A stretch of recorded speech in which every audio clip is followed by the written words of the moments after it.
Os colaboradores e amigos do Ministério Jimmy Swaggart convidam você a se unir conosco nesta hora de culto e louvor, quando Jimmy Swaggart vai proclamar com ousadia a mensagem do poder de Jesus para mudar vidas.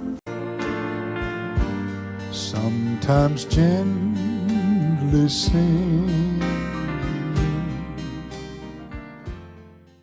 Desejo falar hoje sobre o tema o futuro da humanidade. Pergunta momentosa, em forma de uma declaração, mais uma pergunta no coração e na vida de quase todos, que nos reserva o futuro. O futuro da humanidade. Queiram curvar a cabeça, Pai Celestial, eu peço tua ajuda, tua direção, e eu peço a tua bênção. Peço não só que me unjas, mas também a todos os que estão ao alcance do teu grande evangelho. Ajuda-me a ser fiel à tua palavra e a dizer só aquilo que tu desejas que eu diga. E unge esse povo para ouvir e receber. E também os telespectadores, Pai Celestial. E eu peço tudo isso no nome de Jesus. Amém. Há pouco tempo alguém escreveu as seguintes palavras: o mundo louco, o mundo em fogo, com ódio, dúvida e desonra moral. A mente do homem cheia de medo do que está acontecendo neste ano.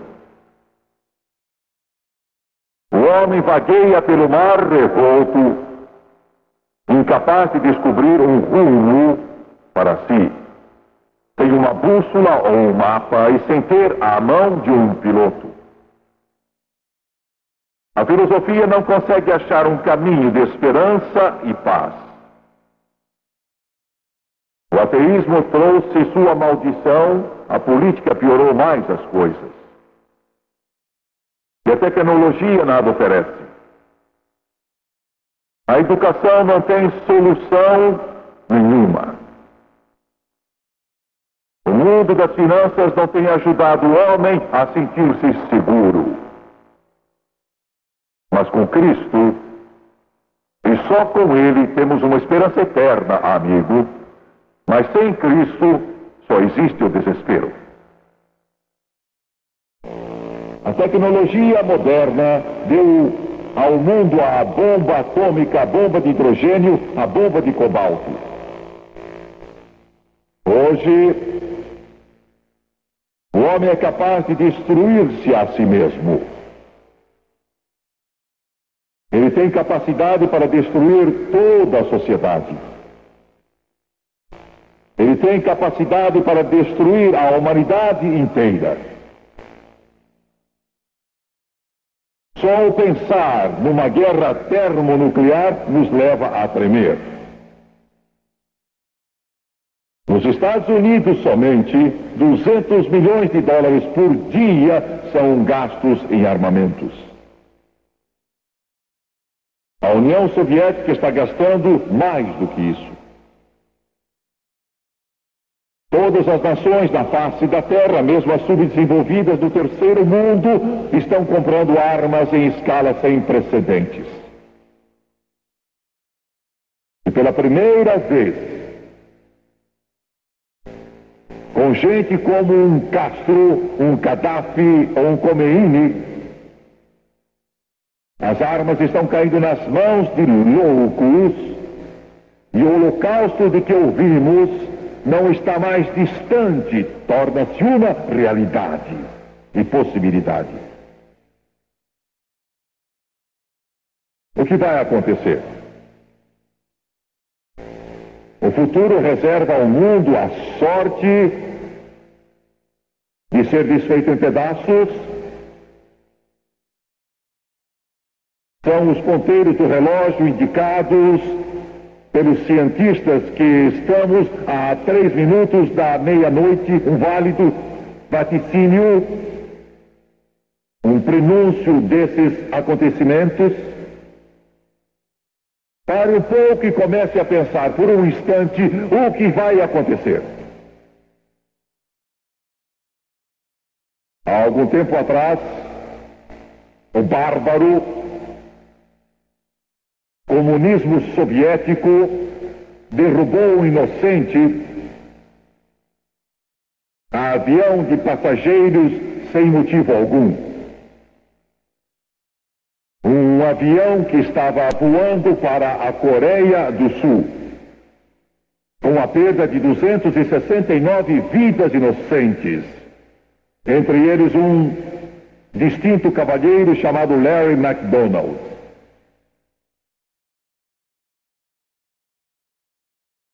O horror daquilo, as consequências incríveis desafiam a nossa imaginação. É de se lamentar a perda desnecessária de tantas vidas preciosas.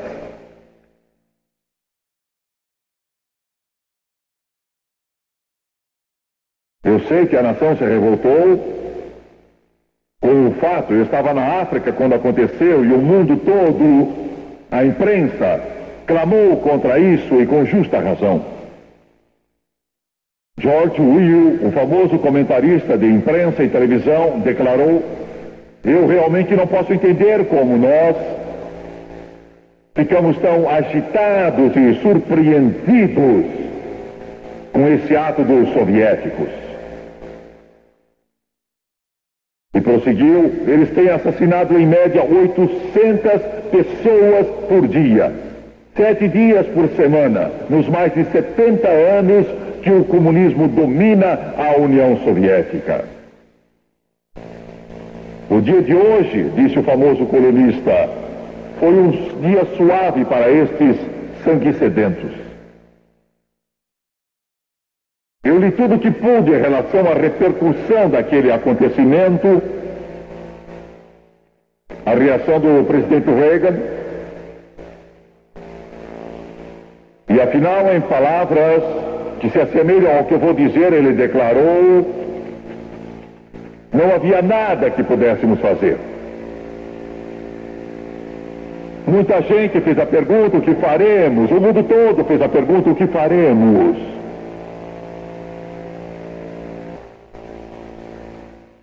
E eu acho que a reação da América foi que algumas garrafas de vodka foram derramadas, e foi mais ou menos isso. Senhor presidente, não estou sentado em sua cadeira e não quero falar com leviandade, mas acredito que expresso a mente de Deus. Eu sei que não possuo todas as informações que o presidente possui, eu sei disso. Mas eu creio que há certas coisas que podem ser feitas. A primeira coisa que devemos fazer neste país é nos livrarmos das Nações Unidas.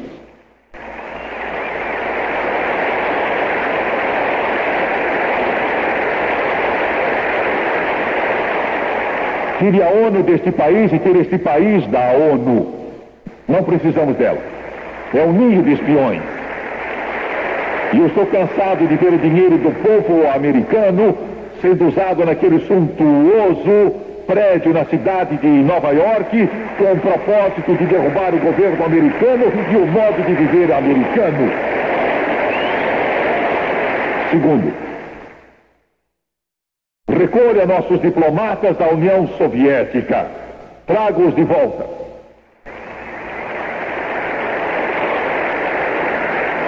E diga a todos e a cada um emissário ou diplomata russo que eles têm 24 horas para sair dos Estados Unidos da América.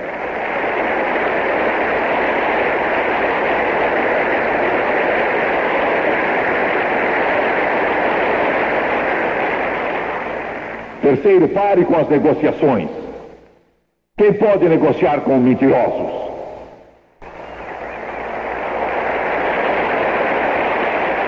Essa gente absolutamente não tem intenção de manter nenhum dos chamados acordos que assinou. Não só são mentirosos patológicos, são pessoas cruéis, bárbaros, assassinos. A máfia é um verdadeiro piquenique ao lado dessa turma sanguessedenta. Quero lembrá-lo, senhor presidente, que não se negocia com um criminoso sobre quanto da sua propriedade ele pode roubar ou quanto dos seus filhos ele pode matar. Pare tudo. Quarto, não venda coisa alguma ao bloco dos países comunistas. Nada. Não venda um grão de trigo, nem uma semente de abóbora, nem um cordão de sapato, senhor presidente, a nenhum país comunista. E não compre nenhuma coisa deles, nenhuma. Nada. Porque o que eles fazem e mandam para nós é feito por trabalho de escravos, criaturas humanas que pagam com o seu sangue. Quinto, bloqueie os portos da Cuba comunista logo aqui pertinho de nós. Para acabar de vez com essa ferida corruptora do comunismo no nosso quintal, e informe ao senhor Castro que tudo acabou, encerrou, e ele não vai mais cuspir a sua sujeira pela América Central do Sul e pela África.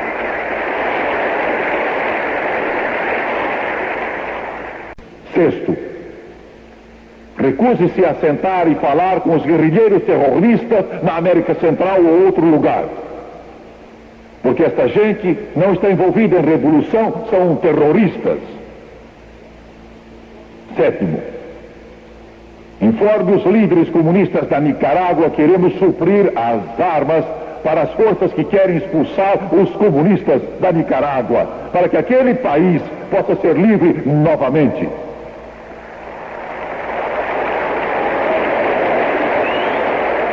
Oitavo, informe aos comunistas do mundo que pretendemos ser os Estados Unidos da América, o país mais forte sobre a face de toda esta terra, em todo lugar e em todo o tempo.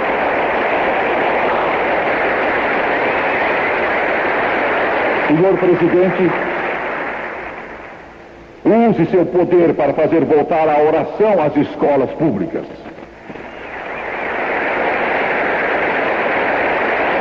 Para que nossos filhos aprendam sobre Abraão, Isaac e Jacó. Senhor presidente, traga a Bíblia de volta às salas de aula, para que os jovens aprendam que Jesus Cristo é o mesmo ontem, hoje e para todo sempre.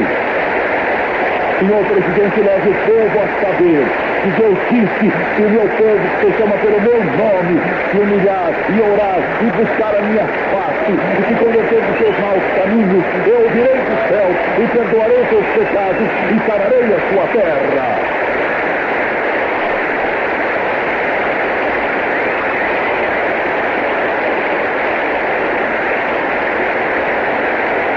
Sim, há algo que podemos fazer.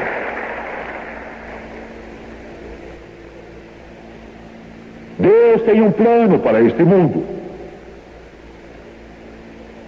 Bertrand Russell, o grande filósofo, afirmou há algum tempo atrás que se Deus de fato existe e fez este mundo e a humanidade, como pode ele ficar satisfeito com a conclusão de sua criação resultar em um Stalin, um Hitler, no surgimento de armas terríveis que podem destruir a humanidade, além da leucemia que mina o corpo das pobres criancinhas e da doença que espalha a destruição pela humanidade? Minha resposta a essa afirmação é breve. Afirmação essa que já levou milhões ao inferno. Milhões se tornaram cínicos e disseram: Deus não existe. E se existe, ele deve ter tirado férias, ele deve estar de folga, deve estar velho e caduco. Ou deve estar assentado lá permitindo que o mundo todo vá para o inferno.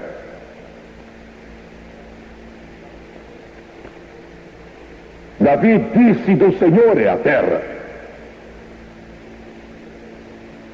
Um dia, bem lá no princípio, nos eons do passado, Deus criou esta terra e ela legalmente pertence a Ele.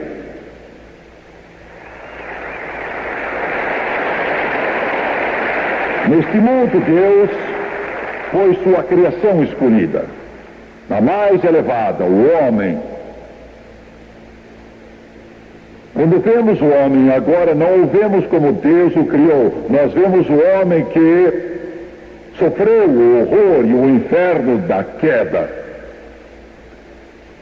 que ficou debaixo do peso do roubo e morte e destruição por Satanás por tantos e tantos séculos. O que aconteceu? Deus fez Adão e Eva e os fez perfeitos, mas ele disse uma coisa a eles: do fruto das árvores do Éden como de tudo, mas da árvore do conhecimento do bem e do mal vocês não comam, porque no dia que comerem certamente morrerão. O fruto que devia estar pendurado na árvore, para usar de franqueza, de fato não era importante. O que era de fato importante era que Deus podia ter feito um autômato, um robô, uma espécie de computador humano programado a fazer o que ele queria. Isso não seria nenhum problema para o augusto Criador. Ele podia ter feito isso. Mas ao fazer o homem dessa maneira, ele teria sido pouco mais do que um humanoide, um computador de carne, uma entidade qualquer programada. E Deus fez o homem de maneira que reagisse, não reação programada, mas com uma vontade que fosse livre. Esta é a grandeza do ser humano. Pode dizer sim, pode dizer não. Pode abençoar e amaldiçoar. Pode rejeitar, revelar, aceitar, amar. A história do pecado original é aceita por todos aqueles que creem nesta Bíblia. Que Adão caiu e quando ele caiu, Eva caiu. O pecado veio e com ele a morte. Agora, o que de fato aconteceu foi que o homem mudou de Senhor. Deus tinha sido Senhor de Adão. Agora Satanás se torna o Senhor. Satanás sabia que no lombo de Adão estava toda a criatura que jamais iria nascer. Se Adão caísse, a raça seria condenada. Agora, com a queda de Adão e Eva, a terra se acha em um estado de rebelião contra Deus. Satanás se tornou o príncipe dos poderes do ar, ele se tornou o senhor deste mundo presente. As guerras que afligem a superfície deste planeta, a carnificina, a fome, as terríveis doenças, os problemas que atormentam a raça. Isso é porque esta terra está em oposição a Deus. O plano de Deus para o homem era viver livre do pecado. Era para não conhecer o fracasso, nem conhecer a morte, nem conhecer a dor, nem conhecer a doença, nem conhecer o sofrimento, nem conhecer a tristeza. É o plano de Deus. Mas esse plano foi interrompido. Agora quero que veja a posição do homem. Satanás reina na vida dos homens. Reina na vida da maior parte da raça humana. Por causa disso, os problemas que estão sobrevindo a esta terra, que sempre existiram nesta terra, são causados pelo maligno por causa da aliança do homem em geral com Satanás. As dificuldades que estão afligindo a raça humana nesta hora, vou me referir aos Estados Unidos, mas isso prevalece em todo o mundo. Vou tocar em uns poucos. Esta é a posição do homem em um estado de queda, de pecado, e este é o problema do homem. Ele não quer admitir que precisa de um Salvador. O homem julga que pode vencer por si mesmo. Amigo, você não pode vencer sozinho. Não importa quanto dinheiro tenha, quanta instrução tenha, quanto talento possua, quão famoso seja, você precisa de um Redentor. E existe só um Redentor. Não 5, não 4, não 3, não 2, mas um. E seu nome é Jesus Cristo. Só um.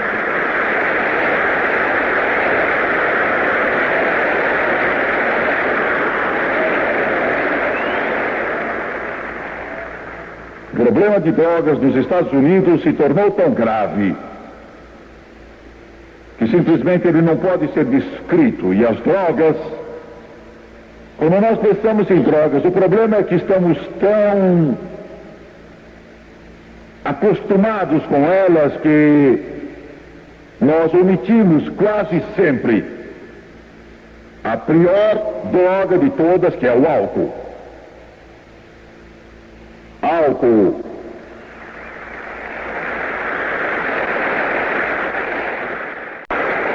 Há pouco tempo atrás, 7 pessoas acabaram morrendo com Tylenol, 7, envenenadas. A imprensa divulgou o fato amplamente. O público foi avisado, agências federais intervieram. Todos os produtos, todavia, neste ano, 25 mil pessoas vão morrer de outra droga chamada álcool, 70 pessoas por dia. A imprensa não dá nenhuma atenção a estes fatos alarmantes. O público não é avisado, agências federais não intervêm nisso. Os produtos identificados não são tirados das prateleiras. E os que vendem esses produtos condenáveis que matam não são responsáveis pelo mal causado por esse produto. Sabe por quê? Há pouco tempo, um grupo de renomados psiquiatras se reuniram numa cidade americana para tentar definir as dificuldades, os problemas do alcoolismo. Declararam que o alcoólatra não era um degenerado moral, e sim um homem doente. E disseram mais que ele não podia deixar de ser doente, mais do que um asmático ou um artrítico podia evitar essa doença. Quando terminaram as reuniões, as manchetes do jornal daquela cidade diziam: psiquiatras decidem, e isto é o que decidiram. Disseram: alcoolismo é causado por uma quantidade desconhecida que chamaremos X. E enquanto essa quantidade desconhecida não for isolada, não temos nada para sugerir. Se você é alcoólatra e está dependendo da psiquiatria para ajudá-lo, pobre de você.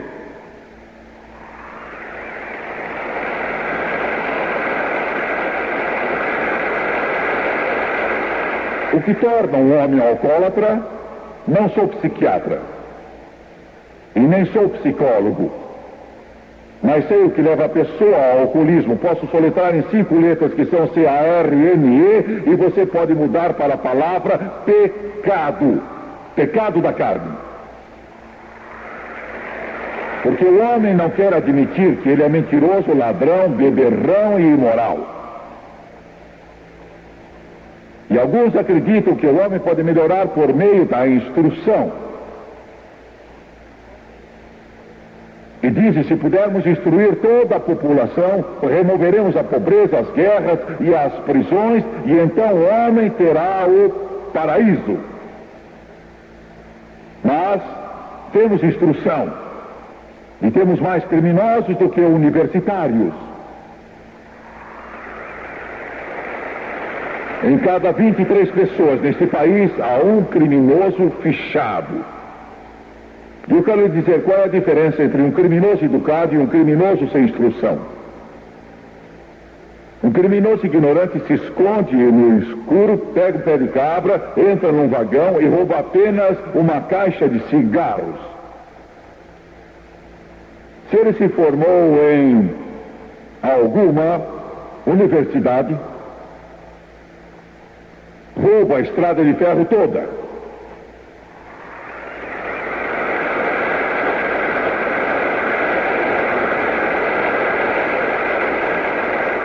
Ninguém entra no reino de Deus pela instrução.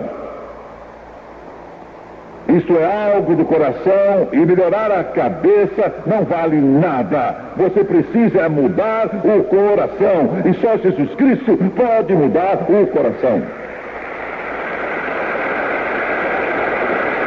Pois bem, dizem que o alcoolismo, como eu mencionei, é uma doença. Isso é o que diz Alcoólatras Anônimos, a profissão médica, isso é o que dizem os psiquiatras, é uma doença. E se é a única doença contraída por um ato da vontade. Se é uma doença, é a única doença que você tem de procurar uma agência do governo e tirar uma licença para propagá-la. Se é uma doença, é a única doença que é engarrafada e vendida, e você vai a um bar e vê as garrafas e diz, creio que vou tomar um pouco dessa doença. E a coisa fica cada vez mais ridícula. Se é uma doença, é a única doença que produz rendimento para o governo. É a única doença que provoca o crime, é a única enfermidade que vicia você. É a única doença que faz propaganda e anuncia como ela é boa. Se é uma doença, é a única doença que dá multa, se você a tiver e estiver dirigindo a algum carro. É a única doença que traz a morte para as estradas, é a única doença que não tem germe ou vírus, para a qual não há nenhum remédio. Se é uma doença, é a única doença que impede de entrar no céu. Porque a Bíblia diz que os bêbados não herdarão o reino de Deus. Não, senhor, não é uma doença. Não, senhor, não é uma doença. É pecado. E o poder de Deus por Jesus Cristo ainda pode libertar o cativo, porque aquele que o Filho libertar, esse será livre. Deixe-me dizer-lhe, senhor alcoólatra, se você chegar aos pés do Redentor do mundo, ele tem poder para quebrar essa cadeia e corrente do álcool e libertar você.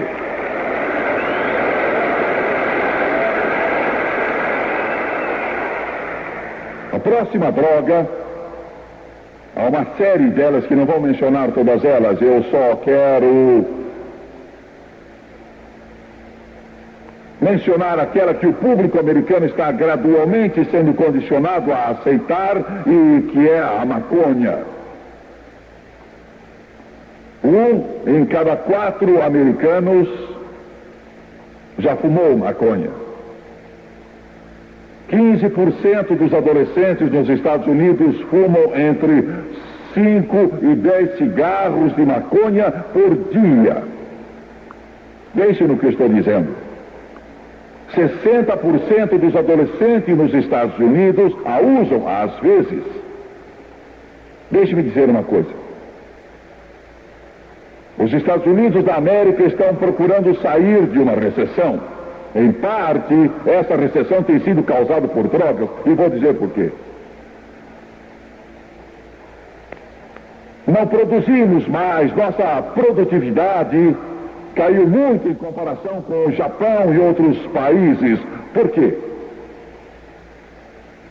É porque milhares e centenas de milhares e milhões dos nossos trabalhadores estão drogados quando estão em suas máquinas tentando produzir, e estão drogados, eles não podem produzir. No centro financeiro do mundo, em Nova York, Wall Street, uma investigação se fez em 15 prédios próximos desse centro financeiro do mundo. Em 12 desses 15 prédios, homens vendiam barbitúricos, maconha, haxixe, erva, cocaína, heroína, todo tipo de drogas, em um dos mais sofisticados centros de todo o mundo. A maconha vicia. E centenas e milhares de crianças de idade escolar estão entorpecendo sua mente. Ela estimula os centros de prazer do cérebro e assim incentiva a imoralidade. E é um início seguro para uma vida entregue às drogas. Dizem que um só cigarro de maconha afeta seus pulmões com câncer, causando danos iguais a 16 cigarros comuns. É a causa de defeitos em crianças em gestação, e você me ouve, mãe? E por último, causa danos cerebrais, de modo que as suas faculdades de inteligência ficam danificadas. Estamos aqui sentados, crentes, mesmo que alguns deste auditório estejam sob o domínio desses vícios, e é muito pior do que imaginamos. A nação está bêbada. Nosso país está em drogas. As forças armadas estão crivadas e minadas com centenas de milhares de nossos marinheiros e outros funcionários que fazem uso de drogas. Dezenas dos nossos políticos usam drogas. O homem está em rebelião contra Deus e buscando algo que resolva seus problemas, e as drogas não resolvem. E a nação está na situação em que está hoje porque nossas instituições são tolerantes. Esse é o nosso problema. Vou fazer esta declaração e vou ser breve. Há algumas instituições nos Estados Unidos que o Todo-Poderoso condenou. Tão certo como estou de pé aqui, o Supremo Tribunal dos Estados Unidos é uma delas. Segundo, o Congresso dos Estados Unidos é outra instituição condenada pelo Todo-Poderoso. Sei que isso é duro, sei do que estou falando. Há alguns bons congressistas, graças a Deus por eles, mas de modo geral tornou-se um gigante rico, forte, que pouco se importa com o que acontece. Grandes denominações religiosas são instituições que Deus condenou. Vocês estão sentados aí pensando que sou crítico e duro, mas eu não digo isso com rancor ou sarcasmo, mas a maioria das grandes denominações voltaram as costas para Deus e estão falidas espiritualmente, não conhecem Jesus Cristo, abandonaram o Deus e seus pais, a corrupção está minando-a, estão condenadas pelo Deus Todo-Poderoso.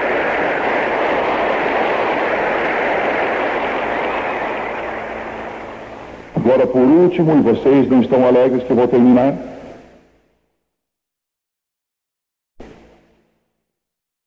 Eis a posição do homem, é o caminho da destruição, e esse caminho é caminho de morte. Mas eu quero atraí-los agora para Deus, a terra do Senhor. Deus vai permitir que este planeta finalmente se afogue na sua sujeira.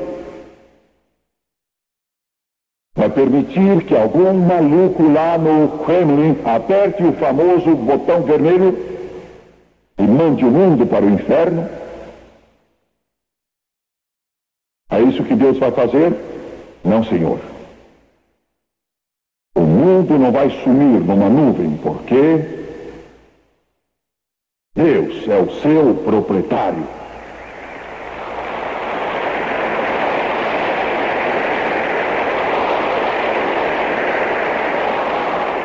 Quando o mundo se corrompeu, Deus o afundou na água, mas salvou um homem e sua família, não é? Ele interveio. Quando os homens se juntaram e se rebelaram contra Deus, ele interveio de novo e confundiu a língua dos homens na Torre de Babel.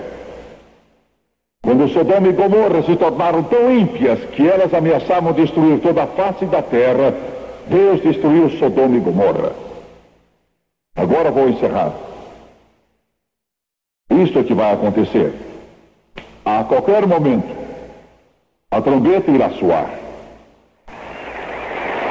A qualquer momento, Jesus vai voltar.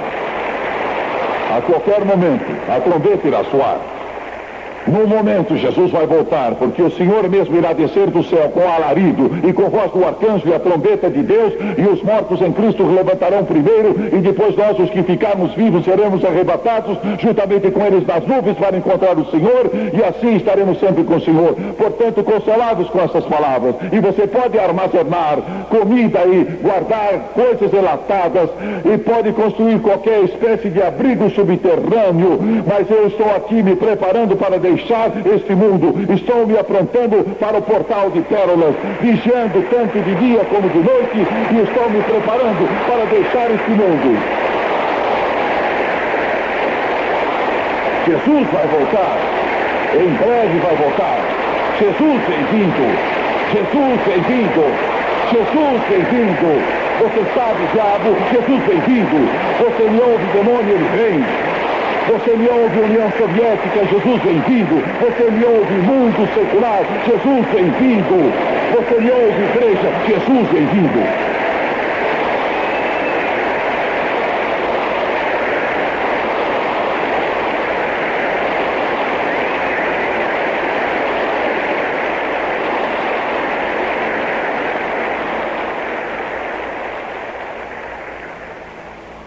O homem ficou muito sabido.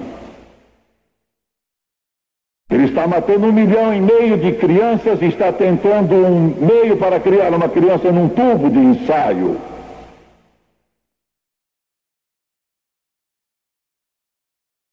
Ele acha que pode fazer uma vaca que dê mais de 100 mil litros de leite por dia. É sério?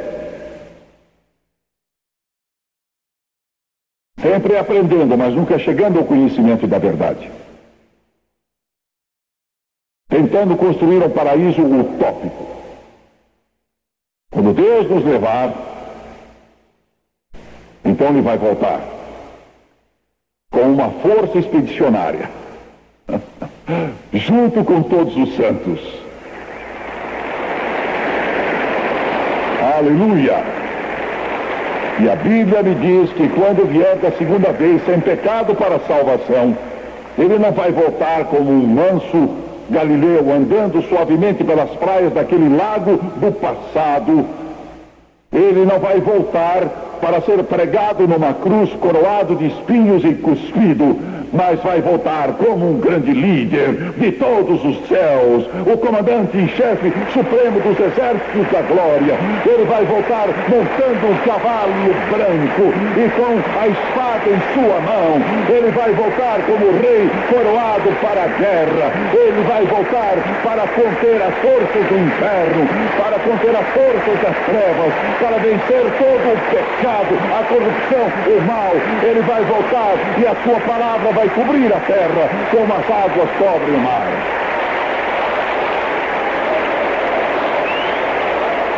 Este é o futuro da humanidade. Jesus vai intervir. Ele vai voltar. Ele vai voltar. Vocês me ouvem, comunistas? Ele vai voltar. Vocês me ouvem, humanistas? Ele vai voltar.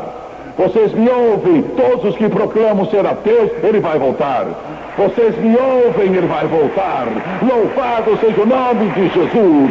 Ele vai voltar, coroado como Rei dos Reis e Senhor dos Senhores.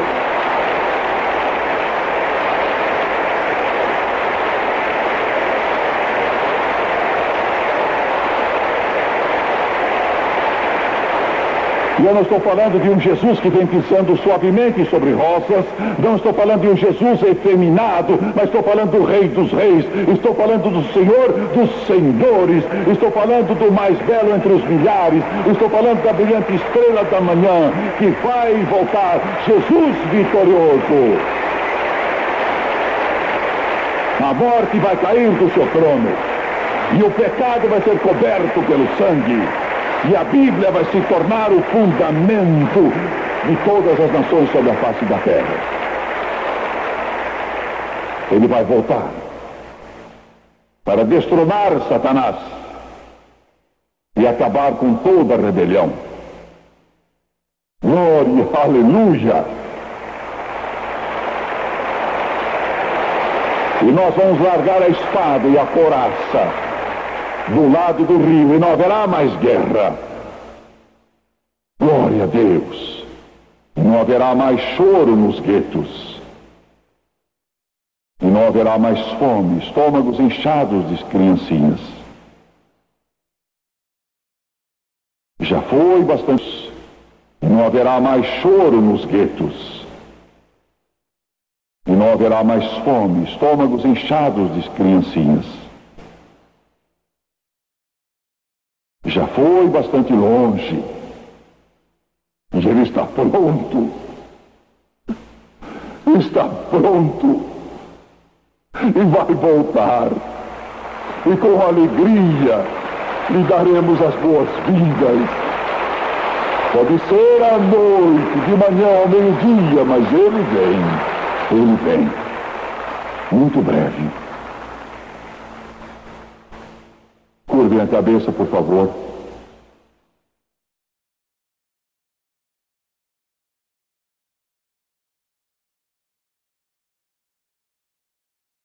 Pai Celestial, ao nos esforçarmos para proclamar a Tua palavra hoje, isto que Tu fizeste é coroado com Teu amor e Tua graça. Tu está prestes a intervir, prestes a assustar a loucura do homem, a insanidade dos ímpios, para tomar controle de novo. Curvem a cabeça e fechem os olhos. Deixe-me, amigo, dizer com muita força que isto está para ser consumado.